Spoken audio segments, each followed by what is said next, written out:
Welcome to the Gaily News, your daily dose of fierce, fabulous, and unapologetic LGBTQ+ truth from around the globe.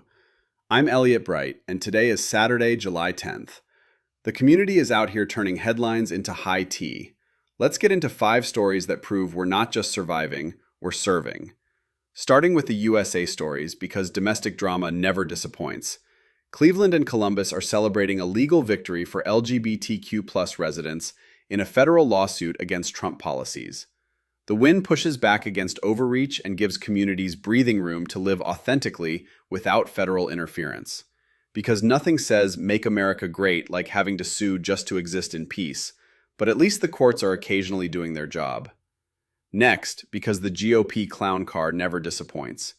Reed Rasner, a gay Republican candidate for Congress in Wyoming and Trump loyalist who has dumped $1.2 million into his campaigns, is whining after fellow Republicans called him a pedophile. The accusations, spread by a Republican in Iowa and former Wyoming State Senator Austin "Kit" Jennings through social media and whisper campaigns, allegedly tanked his polling, especially after rival Chuck Gray highlighted Rasner's sexual orientation and marriage to his husband in New York. Rasner is suing, but his response? More anti-trans videos and calls for the death penalty for pedophiles. It's peak face-eating leopards energy watching the party that claims family values turn on one of their own with such vicious, baseless smears. Delicious chaos, but also a reminder that no amount of loyalty saves you from their toxicity. And in more survivor-centered news, LGBTQ+ survivors of intimate partner violence are speaking out about fearing shelters and support systems that often aren't equipped or affirming. Higher barriers to help, fear of mistreatment, and lack of culturally competent care are leaving too many without the safety net they deserve. It's a stark reminder that our community's vulnerabilities don't disappear when the spotlight fades, and real support means meeting people where they are instead of forcing them to hide again. Now for the international portion, because the world refuses to give us a break.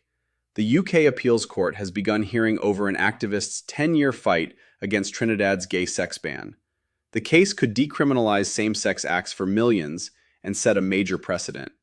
Jason Jones and others have been battling this for a decade, showing what persistence looks like when governments drag their feet on basic human rights. Finally, Senegal's constitution now explicitly bans same-sex marriage after a unanimous assembly vote. The move further entrenches discrimination in the country and sends a chilling message to LGBTQ+ people there. While some nations move forward, others double down on exclusion, proving that progress is never guaranteed and vigilance is always required. From legal wins in Ohio and messy GOP infighting to survivor struggles, a decade-long legal battle in Trinidad, and Senegal's backward step, the fight continues on every front. We're not just surviving these headlines, we're turning them into fuel for the next victory lap.